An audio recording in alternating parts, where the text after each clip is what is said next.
ಓಂ.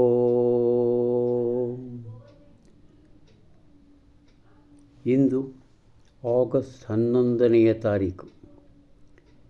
ಈ ಪುಸ್ತಕ today is ours. ಈ ಪುಸ್ತಕ ನನಗೆ ಬಹಳಷ್ಟು ವಿಸ್ಮಯತೆಯನ್ನು, ಆಶ್ಚರ್ಯವನ್ನು ನೀಡಿದೆ. ಯಾಕಂದರೆ ಜೆ ಮಾರುಸ್ ಅವರು ಈ 365 ಬರಹಗಳಲ್ಲಿ ಎಷ್ಟೊಂದು ವಿಷಯಗಳ ಬಗ್ಗೆ ಒಂದು ನಿರೂಪಣೆಯನ್ನು ಮಾಡಿದ್ದಾರೆ. ಆ ವ್ಯಾಪ್ತಿ ಅದು ಎಷ್ಟೊಂದು ವಿಶಾಲವಾದ ಹರಹುವನ್ನು ಪಡೆದಿದೆ ಅಂತ ನಾವು ಈಗಾಗಲೇ ಓದುತ್ತಾ ನೋಡಿದ್ದೇವೆ.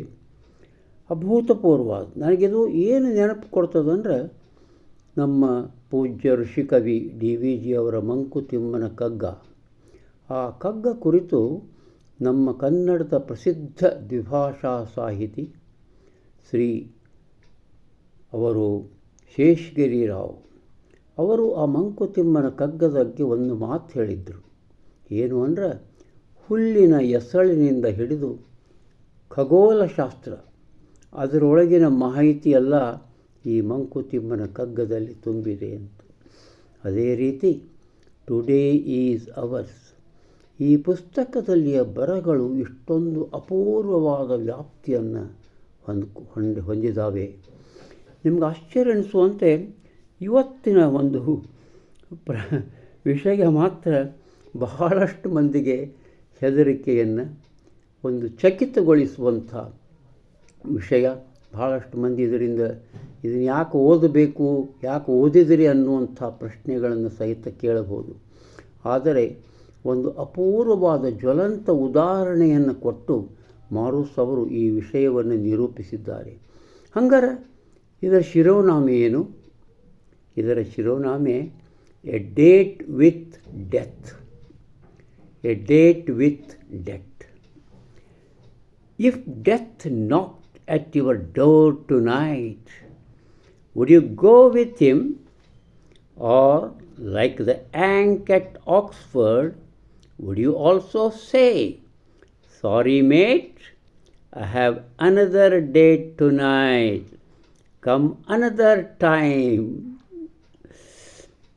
Few of us could keep a date with death without hesitation. Charles Froham, American theatre manager, kept the appointment when the Lusitania was struck by a German torpedo on the Irish coast. Immediately after the attack, there was a panic and rush to the lifeboats. Frohman, who had been directed death scenes on the stage, now directed the final scene of his life with the same skill and calm. His companions were Rita Jolivet, an English actress, George Verman, and Captain Scott. They clasped hands courageously. "Why fear death?" said Frohman, as if repeating the words of a playwright. "It is the most beautiful adventure of life." Oh. Each of them repeated the words in turn, while beneath them the liner lurched and sunk.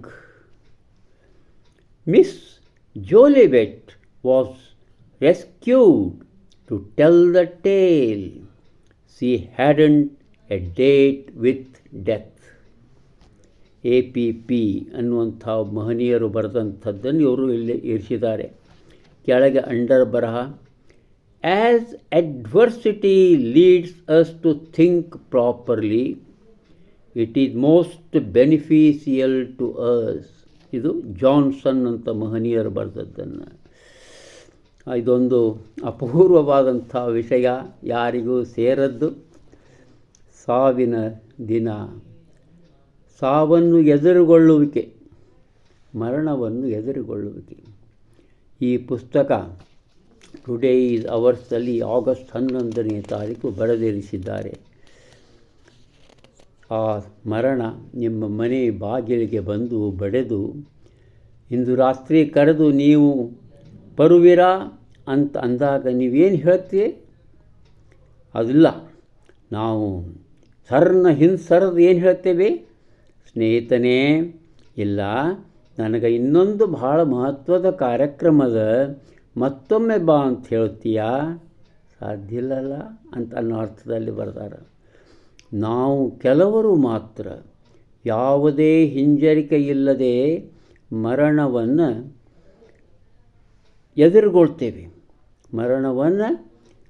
ಎದುರುಗೊಳ್ತೇವೆ ಅಂತ ಒಂದು ವಾಕ್ಯವನ್ನು ಇಲ್ಲಿ ಬರೆದಿರಿಸಿದ್ದಾರೆ. ಒಂದು ಜ್ವಲಂತ ಉದಾಹರಣೆಯನ್ನು ಇಲ್ಲಿ ಆದಂಥದ್ದು ಯಾವ ಆ 1ನೇ ಮಹಾಯುದ್ಧದ ಕಾಲದಲ್ಲಿ ಆದಂತಹ ಜ್ವಲಂತ ಉದಾಹರಣೆಯನ್ನು ಇಲ್ಲಿ ಮಾರುಸ್ ಅವರು ಬರೆದಿರಿಸಿದ್ದಾರೆ ಮರಣದ ಬಗ್ಗೆ. ಒಬ್ಬ ಥಿಯೇಟರ್ ಮ್ಯಾನೇಜರ್, ಡೈರೆಕ್ಟರ್ ಚಾರ್ಲಸ್ ಫ್ರೋಮನ್ ಅನ್ನೋಂಥವ ಒಂದು ಹಡಗ, ಅದು ಬೃಹತ್ ಹಡಗ, ಸುಮಾರು 2000 ಪ್ರವಾಸಿಗರಿರುವಂಥ ಬೃಹತ್ ಹಡಗ. ಅದರ ಹೆಸರು ಏನಪ್ಪ ಅಂತಂದ್ರೆ, ಅದರ ಹೆಸರು ಲುಸಿಟಾನಿಯಾ ಹಡಗು. ಅದು ಸಮುದ್ರದ ಮಧ್ಯದಲ್ಲಿ ತೇಲ್ಕೋತ ಇದ್ದಾಗ 1ನೇ ಮಹಾಯುದ್ಧದ ಮೇ 7ನೇ ತಾರೀಕು 1915 ಅದರ ಮೇಲೆ ಜರ್ಮನ್ಸು ಟಾರ್ಪಿಡೋ ಅಟ್ಯಾಕ್ ಮಾಡ್ತಾರೆ. ಅಂದರೆ ಒಂದು ದೊಡ್ಡ ಬಾಂಬ್ನಿಂದ ಅದಕ್ಕೆ ಬಾಂಬ್ ಹಾಕಿಬಿಡ್ತಾರೆ. ಆವಾಗ ಆ ಹಡಗು ಮುಳುಗಲಿಕ್ಕೆ ಪ್ರಾರಂಭ ಆಗ್ತದೆ. ಆ ಹಡಗದಲ್ಲಿ ಸಾವಿರಾರು ಮಂದಿಯಾಗ ಒಂದು 1500 ಎಷ್ಟೋ ಜನ, ಅಷ್ಟು ಜನರು ಸತ್ತು ಹೋಗ್ತಾರೆ. 1197 ಜನ ಸಾಯ್ತಾರೆ. ಒಂದು 200-300 ಮಂದಿ ಅಷ್ಟೇ ಬದುಕುಳಿತಾರೆ. ಯಾಕಂದ್ರೆ ಅಲ್ಲೇ ಲೈಫ್ ಬೋಟ್ಸು, ಅದಕ್ಕೆ ನನಗೆ ಬೇಕು, ನಾ ಹತ್ತೆ, ನೀ ನನಗೆ ಬೇಕು, ನಾ ಅಂತ ದೊಡ್ಡ ಗೊಂದಲ, ಹೊಡೆದಾಟ, ಚೀರಾಟ ನಡೆದು ಬಿಟ್ಟಿರ್ತದೆ ಲೈಫ್ ಬೋಟ್ ಸಲುವಾಗಿ. ಈ ಡೈರೆಕ್ಟ್ರ್ ಏನಿದ್ದಾನಲ್ಲ ಇವ ಚಾರ್ಲಸ್ ಫ್ರೋಮನ್, ಅದನ್ನು ನೋಡ್ತಾನೆ. ತಾನು ಎಷ್ಟೋ ಸರಿ ತನ್ನ ನಾಟಕಗಳಲ್ಲಿ ಸಾವಿನ ದೃಶ್ಯಗಳನ್ನು ಚಿತ್ರೀಕರಿಸಿರ್ತಾನೆ. ಅವಾಗ ಇಲ್ಲೂ ನಾವು ಅದನ್ನು ಮಾಡೋಣ ಅಂಥೇಳಿ ರೀಟಾ ಜಾಲಿವೆಟ್, ಆ ಇಂಗ್ಲೀಷ್ ನಟಿ, ಜಾರ್ಜ್ ವರ್ನನ್, ಕ್ಯಾಪ್ಟನ್ ಸ್ಕಾಟ್, ಇವರೆಲ್ಲ 4 ಮಂದಿ ಕೂಡ್ತಾರೆ. ಒಬ್ರಿಗೊಬ್ಬರು ಕೈ ಹಿಡ್ಕೊಂಡು ಯಾಕೆ ನಾವು ಮರಣಕ್ಕೆ ಹೆದರಬೇಕು? ನಾವು ಹೆದರುವುದಿಲ್ಲ ಅನ್ನೋ ಅರ್ಥದೊಳಗೆ ಅವರೆಲ್ಲರೂ ಆ ನಾಟಕದಲ್ಲಿರುವ ಶಬ್ದಗಳನ್ನು ಉಚ್ಚರಿಸುತ್ತಾ ಕುಣಿದಾಡ್ತಾ ಇರ್ತಾರಂತ. ಆಮೇಲೆ ಹೇಳ್ತಾರಂತ, ಮರಣ ಇದು ಬಹಳ ಸುಂದರವಾದಂಥ ಒಂದು ಬಹಳ ಸಾಹಸಮಯವಾದಂಥ ಒಂದು ಪ್ರಸಂಗ ಅಂತ ಹೇಳ್ತಾರಂತ. ಮರಣ ಅಂದರೆ ಏನು ಎಂಬುದನ್ನು ಹೇಳ್ತಾರಂತ. ನಾವು ಇದು ಒಂದು ಬಹಳ ಸುಂದರವಾದಂಥ ಒಂದು ಸಾಹಸವಾದಂಥ ವಿಷಯ ಅಂತ ಹೇಳ್ತಿ ಅವರಿಬ್ಬರು ಇದು ಹೇಳ್ಕೋತ ಒಬ್ರು ಹೇಳ್ತಾರೆ ಹೇಳ್ಕೋತ ಇದ್ದಾಗ ಅದು ಹಡಗು ಮುಳುಗ್ತದೆ. ಆದರೆ ಪುಣ್ಯಕ್ಕೆ ಲೈಫ್ ಜಾಕೆಟ್ ಹಾಕಿದಂತಹ ಆ ಜೋಲಿವೆಟ್ ಅನ್ನುವಂಥ ಆ ನಟಿ ಏನಿರ್ತಾಳೆ ಆಕೆ ಉಳಿದು ತಾವು ಏನು ಮಾಡಿದರು, ಇದರೊಳಗೆ ತಾವು ಏನು ಮಾಡಿದ್ವಿ ಎಂಬುದನ್ನು ಆಕೆ ಒಂದು ಹೇಳಿದ್ದ ಕಥನ ಇದು, ವಾಸ್ತವಿಕ ಕಥನ ಇದು. ಅಂದರೆ ಎಲ್ಲರೂ ಪ್ರಾಣ ಕಳ್ಕೊಂಡ್ರು, ಆ ತಾಯಿ ಮಾತ್ರ ಆ ಸಾವಿನೊಂದಿಗೆ ಹೋರಾಡಿದಳು ಅನ್ನೋಕ್ಕಿಂತ ಸಾವಿನೊಂದಿಗೆ ಬದುಕಿ ಉಳಿದಳು, ಸಾವಿನೊಂದಿಗೆ ಎದುರುಗೊಂಡಳು ಸಹಿತ ಬದುಕಿ ಉಳಿದಳು ಅಂಥೇಳಿ ಇಲ್ಲಿ ಬರಿತಾ ಇದ್ದಾರೆ. ಇದು ನಿಜವಾಗಲೂ ಎಷ್ಟೊಂದು ಅದ್ಭುತವಾದದ್ದು. ಆ ನಾಟಕಕಾರ ಅತ್ಯಂತ ಶಾಂತಿಯಿಂದ ತನ್ನ ಚಾಕ್ಯತೆಯಿಂದ ಆ ಸಾವನ್ನು ಎದುರಿಸಿದ ಅನ್ನೋದನ್ನು ನೆನಪಿಸಿಕೊಳ್ಳೋದು ಅಥವಾ ಅದು ಕಲ್ಪಿಸಿಕೊಳ್ಳೋದು ಸಹ ಸಾಧ್ಯವಿಲ್ಲ. ಇರಲಿ, ಇದು ಅಂಡ್ರ ಬರಹ ಏನದ, an adversity leads to us think properly, it is most beneficial to us. ನಮಗೆ ಕಷ್ಟಗಳು ಬರ್ತಾವೆ, ಪ್ರತಿಕೂಲತೆಗಳು ಬರ್ತಾವೆ, ಆಪತ್ತುಗಳು ಬರ್ತಾವೆ. ಅವು ಬಂದಾಗ ನಾವು ಅವಾಗ ಕರೆಕ್ಟ್ ಸರಿಯಾಗಿ ವಿಚಾರಿಸ್ಲಿಕ್ಕೆ ಪ್ರಾರಂಭ ಮಾಡ್ತೇವಂತ, ಅದು ಬಹಳ ಪ್ರಯೋಜನಕಾರಿ ಆಗ್ತದೆ ಅನ್ನುವಂಥದ್ದನ್ನು ಜಾನ್ಸನ್ ಮಹನೀಯರು ಬರೆದಾರ ಅಂತ ಹೇಳುತ್ತಾ ಇಂದಿನ ಈ ನಿವೇದನೆಯನ್ನು ಮುಗಿಸ್ತೇನೆ. ಸ್ವಲ್ಪ ಅತ್ಯಂತ ಗಂಭೀರವಾದ ನಿವೇದನೆ ಇದೆ. ನಮಸ್ಕಾರ.